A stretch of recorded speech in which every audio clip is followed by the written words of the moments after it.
Live আৱাৰলৈ স্বাগতম ষ্টুডিঅ'ত মই পাপৰি আসাম ৰাইফলছৰ আক্ৰমণত নাগালেণ্ডৰ 14 নগা যুৱকৰ মৃত্যুৰ পিছতে এতিয়া অগ্নিগৰ্ভা হৈ পৰিছে নাগালেণ্ড উঠিঙৰ ঘটনাক লৈ পুনৰ নাগালেণ্ড জ্বলি উঠিছে শনিবাৰৰ আক্ৰমণৰ পিছত আসাম ৰাইফলছৰ মন জিলাত থকা 27 নং শিবিৰত কেইবা শতাধিক নগা লোকে আক্ৰমণ কৰিছিল আসাম ৰাইফলছৰ শিবিৰত অগ্নি সংযোগো কৰে উত্তেজিত লোকে পৰিস্থিতি নিয়ন্ত্ৰণৰ বাবে নিৰাপত্তাৰক্ষীয়ে শূন্যলৈ গুলীচালনা কৰিব লগা হয় ইপিনে নাগালেণ্ডত বন্ধ কৰি দিয়া হৈছে ইণ্টাৰনেট সেৱা মন জিলাত জাৰি কৰা হৈছে 144 ধাৰা 5 জনতকৈ অধিক লোকৰ সমাগমত নিষেধাজ্ঞা জাৰি কৰাৰ লগতে যান বাহন চলাচলতো নিষেধাজ্ঞা জাৰি কৰা হৈছে আৰু ইপিনে নিৰীহ লোকৰ মৃত্যুৰ ঘটনাৰ ক্ষিপ্ৰ তদন্তৰ বাবে মহাপৰিদৰ্শক এল জমিৰৰ নেতৃত্বত এছআইটি গঠন কৰিছে চৰকাৰে নাগালেণ্ড চৰকাৰে গঠন কৰি দিলে এল জমিৰৰ নেতৃত্বত 5 জনীয়া এছআইটি নাগালেণ্ডৰ উপমুখ্যমন্ত্ৰী ৱাই পেটন ডিজিপিকে ধৰি শীৰ্ষ বিষয়াসকলে মন জিলাত বাহৰ পাতি আছে আৰু আজি পৰিস্থিতিক লৈ নাগালেণ্ড চৰকাৰৰ কেবিনেট বৈঠকো অনুষ্ঠিত হ'ব কেন্দ্ৰ চৰকাৰৰ উত্তৰ পূবৰ গৃহ সচিবৰ উপস্থিতিত মুখ্য সচিবৰ নেতৃত্বকো আন এখন উচ্চস্তৰীয় বৈঠক অনুষ্ঠিত হ'ব আৰু সমগ্ৰ ৰাজ্যখনত আইন শৃংখলা পৰিস্থিতি নিয়ন্ত্ৰণত ৰাখিবৰ বাবেও চেষ্টা কৰিছে চৰকাৰে আমি এই মুহূৰ্তত কিছু দৃশ্যাংশ আমি দেখুৱাইছোঁ এয়া 27 নং শিবিৰত আক্ৰমণ কৰিছে মন জিলাত কেইবা ঠাইতো অগ্নি সংযোগ কৰাৰ দৰে ঘটনা সংঘটিত হৈছে ভিজুৱেলছ আমাৰ হাতত আহি পৰিছে নিউজ 8 এক্সক্লুচিভ কিছু দৃশ্য আমি এই মুহূৰ্তত দেখুৱাইছোঁ ইফালে মন জিলাত 144 ধাৰা ইতিমধ্যে জাৰি কৰা হৈছে সমগ্ৰ ঘটনা সন্দৰ্ভত যেহেতু সকলো অৱগত হৈছে আমি ইতিমধ্যে সেই সন্দৰ্ভত সবিশেষ জনাই গৈছোঁ আৰু আজিৰ দিনটোৰ কিছু খবৰ আমাৰ হাতত আহি পৰিছে আমি সেয়া দেখুৱাই গৈছোঁ আৰু আসাম ৰাইফলছৰ আক্ৰমণত এই 14 গৰাকীকৈ নগা যুৱকৰ মৃত্যুৰ পিছতে এতিয়া নাগালেণ্ড এনেধৰণে অগ্নিগৰ্ভা হৈ পৰিছে আৰু উঠিঙৰ ঘটনাক লৈ নাগালেণ্ড পুনৰ জ্বলি উঠিছে শনিবাৰৰ আক্ৰমণৰ পিছত আসাম ৰাইফলছৰ মন জিলাত এয়া 27 নং শিবিৰত কেইবা শতাধিক নগা লোকে আক্ৰমণ কৰাৰ দৃশ্যাংশ আহি পৰিছে আসাম ৰাইফলছৰ শিবিৰত অগ্নি সংযোগো কৰিছে অৰ্থাৎ উত্তপ্ত হৈ পৰিছে সমগ্ৰ পৰিস্থিতি আৰু পৰিস্থিতি নিয়ন্ত্ৰণৰ বাবে নিৰাপত্তাৰক্ষীয়ে শূন্যলৈ গুলীচালনা কৰিবলগীয়া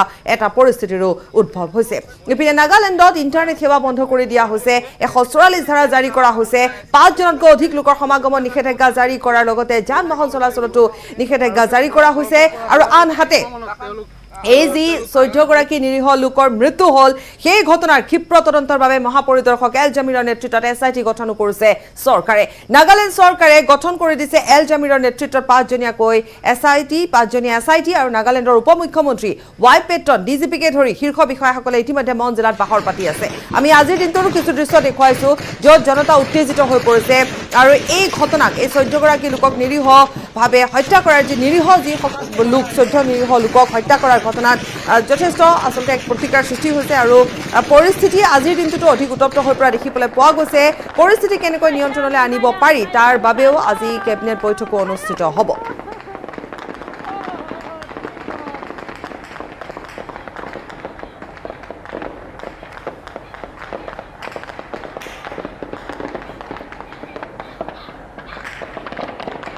আসাম ৰাইফলছৰ শিবিৰত আক্ৰমণ কৰিছে লোকে অগ্নি সংযোগো কৰিছে মন জিলাত থকা 27 নং শিবিৰত আক্ৰমণ কৰিছে কেইবা ঠাইতো অগ্নি সংযোগ কৰিছে উত্তেজিত জনতা ইফালে আমি পুনৰ এবাৰ ক'ব বিচাৰিছোঁ যে ইণ্টাৰনেট সেৱা ইতিমধ্যে বন্ধ কৰি দিয়া হৈছে 144 ধাৰা মন জিলাত জাৰি কৰা হৈছে দৃশ্য আমাৰ হাতত আহি পৰিছে এক্সক্লুচিভ দৃশ্য এয়া অগ্নি সংযোগ কৰাৰ দৃশ্য আৰু পুনৰ এবাৰ এইখিনিতে উল্লেখ কৰিব পাৰি যে যিহেতু 14 গৰাকীকৈ নিৰীহ যুৱকক হত্যা কৰা হ'ল তাৰ পৰিপ্ৰেক্ষিতত ইতিমধ্যে কালিৰ দিনটোতো যিহেতু প্ৰতিবাদ সাব্যস্ত কৰা হৈছে আজিৰ দিনটোত পৰিস্থিতি উত্তপ্ত হৈ পৰিছে আৰু পৰিস্থিতি কেনেকৈ নিয়ন্ত্ৰণলৈ আনিব পাৰি তাৰ বাবে ইতিমধ্যে বৈঠক অনুষ্ঠিত হৈছে আৰু আজিৰ দিনটোতো কেইবাখনো বৈঠক অনুষ্ঠিত হ'ব পুনৰ এবাৰ আমি এই মুহূৰ্তত কিছু দৃশ্য দেখুৱাব বিচাৰিছোঁ এয়া আজিৰ দিনটোৰ কিছু দৃশ্য 27 নং শিবিৰত মন জিলাত থকা 27 নং শিবিৰত আক্ৰমণ কৰিছে উত্তেজিত জনতাই আৰু লগতে অগ্নি সংযোগো কৰিছে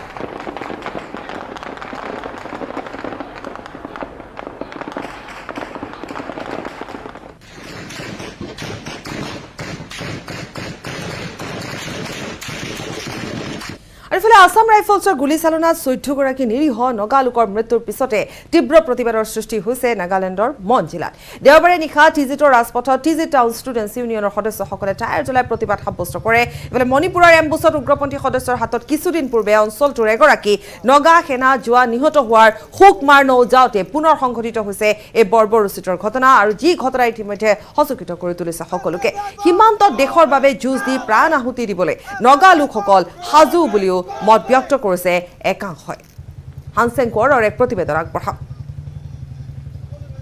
নাগালেণ্ডৰ মন জিলা সদৰলৈ যোৱা স্থানৰ আচলতে ঘাইপথৰ দৃশ্যবোৰ দেখাই ল'ব বিচাৰিছোঁ। শান্তিপূৰ্ণভাৱে প্ৰতিবাদ কৰিছে, কিন্তু ৰাজপথত জুই জ্বলিছে। ৰাজপথত জুই জ্বলিলে আমি গম পাওঁ যে জনসাধাৰণ ক্ষোভিত হৈছে আৰু বিভিন্ন দাবী উত্থাপিত হৈছে। সামগ্ৰিকভাৱে কথাটো ক'ব লাগিব যে যি নিৰাপত্তা বাহিনীৰ হাতত প্ৰাণ হেৰুৱাবলগীয়া হ'ল নিৰীহ নগা জনসাধাৰণে, তাৰপিছতে এনেধৰণে টিজিত টাউন ষ্টুডেণ্টছ ইউনিয়নৰ এয়া প্ৰতিবাদ টিজিতত, আৰু তাৰপিছতেই আজি বিয়লি ভাগলৈ আচলতে বিয়লি ভাগত যি মন জিলা সদৰত প্ৰতিবাদ সাব্যস্ত হৈছিলে, তাত পুনৰ দুজনকৈ নগা জনসাধাৰণে প্ৰতিবাদী জনসাধাৰণে প্ৰাণ হেৰুৱাবলগীয়া হৈছিলে, আৰু তাৰপিছতে ক্ষোভিত হৈ পৰিছে এওঁলোক। বিশেষত এটা দাবী উত্থাপিত হৈছে, arms forces special power act প্ৰত্যাহাৰ কৰিব লাগে উত্তৰ পূৰ্বাঞ্চলৰ পৰা। উত্তৰ পূৰ্বাঞ্চলৰ মানুহক আচলতে এই আইনখনে হত্যা কৰাৰ এক অধিকাৰ দিছে বুলি তেওঁলোকে মত পোষণ কৰিছে। এই কথা আমাৰ নহয়, এই কথা এওঁলোকৰ প্ৰতিবাদী জনসাধাৰণৰ। আৰু বিভিন্নজন আছে, আমি এবাৰ কথা পাতিবলৈ চেষ্টা কৰিম।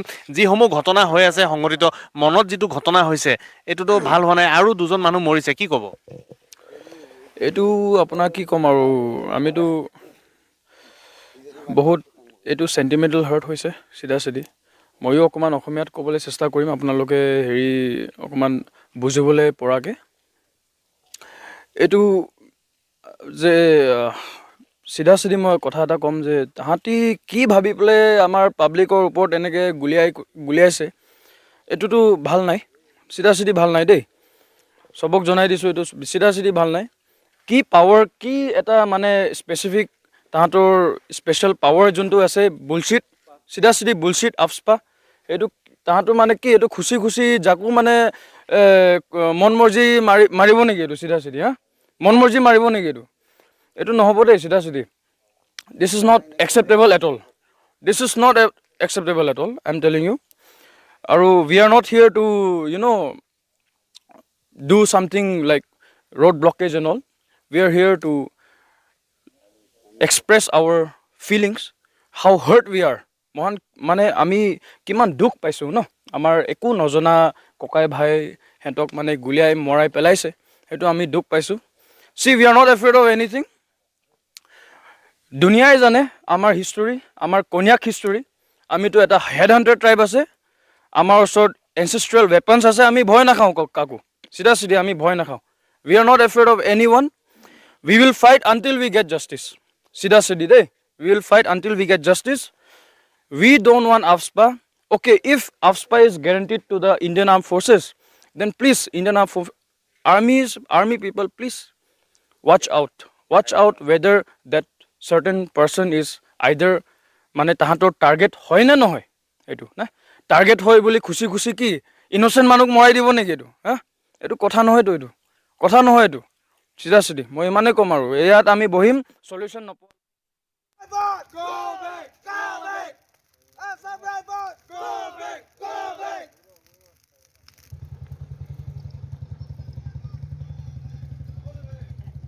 কোৰ্টত আছিল নিশাৰ ভাগত এনেধৰণে শান্তিপূৰ্ণভাৱে প্ৰতিবাদ সাব্যস্ত কৰা হৈছিল, যদিওবা তেওঁলোকৰ মনত কিমান ক্ষোভ আছে সেয়া প্ৰকাশ কৰিলে। ইফালে গৌতম বৰাও যিহেতু আছে, গতিকে আমি গৌতমৰ এক বিশেষ প্ৰতিবেদনো আমি দেখুৱাম।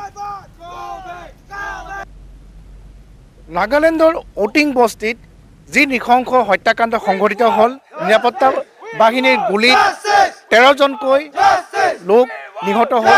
তাৰপিছত সমগ্ৰ নাগালেণ্ডত ব্যাপক প্ৰতিক্ৰিয়াৰ সৃষ্টি হৈছে। মন জিলাত ব্যাপক প্ৰতিবাদী কাৰ্যসূচী ৰূপায়ণ হৈছে, আৰু দেওবাৰে নিশা ভাগতো ৰাষ্ট্ৰীয় ঘাইপথত প্ৰতিবাদ কৰিবলৈ সাধাৰণ ৰাইজ ওলাই আহিছে। আমি দেখুৱাইছোঁ জুই জ্বলাই এই যি বৰ্বৰ ঘটনা সংঘটিত হৈছে তাৰ প্ৰতিবাদ এনেধৰণে কৰিছে তাৰ স্থানীয় লোকসকলে, তথা যি টিজিত ষ্টুডেণ্ট ইউনিয়ন আছে তাৰ সদস্যসকলে এনেধৰণে প্ৰতিবাদ কৰিবলৈ আগবাঢ়ি আহিছে।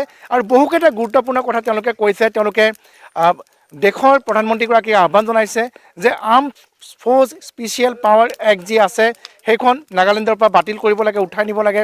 ঠিক সেইদৰে তেওঁলোকে কৈছে যে ইয়াত যিধৰণে নিৰীহ লোক হত্যা কৰিছে নিৰাপত্তাৰক্ষীয়ে, তেওঁলোকে তাৰ বিপৰীতে কৈছে যে নাগালেণ্ডৰ পৰা বহু সেনা জোৱান জম্মু কাশ্মীৰত সীমান্তত তেওঁলোকে পহৰা দি আছে।